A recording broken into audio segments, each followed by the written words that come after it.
65 નંબરનો શ્લોક. 65. રત્નૈ મહાર્થૈ તુતુષૈ દેવાહ ન ભિજરે ભીમવેશેણ ભીતિમ સુધામ વિના ન પ્રયયુ વિરામ ન નિશ્ચિતાર્થ દિવમ અતિ ધીરાહા.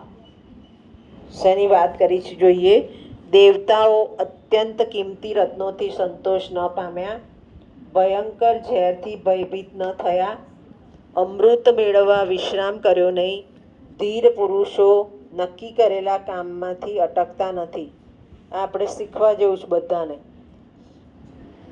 ધૈર્ય, ધીરજ જીવનમાં જરૂરી છે કયું? દેવો અને દાનવોની વાતથી સમજાવ્યું.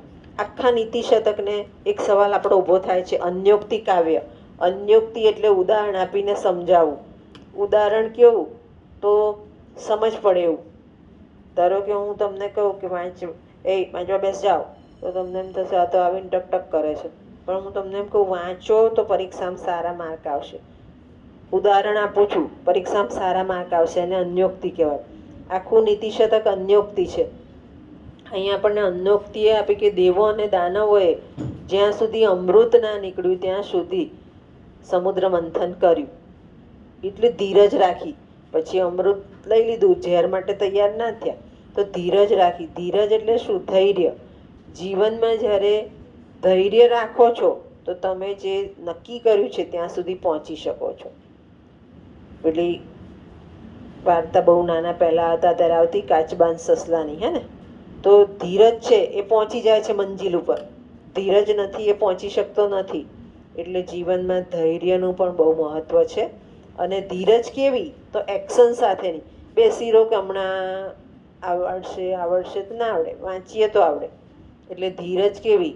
આપણે જે કામ કરીએ છીએ કામ કરતાં કરતાં, અને આ કરો તો તમે તમારું જે લક્ષ્ય છે એ લક્ષ્ય પર પહોંચી શકો છો. એના માટે પણ સરસ ઉક્તિ છે કે ઝુકતી હૈ દુનિયા ઝુકાને વાલા चाहिए. તમને માર્ગ ખબર હોવો જોઈએ કે કયા માર્ગ ઉપર જવું છે અને મારે કયું મેળવવું છે.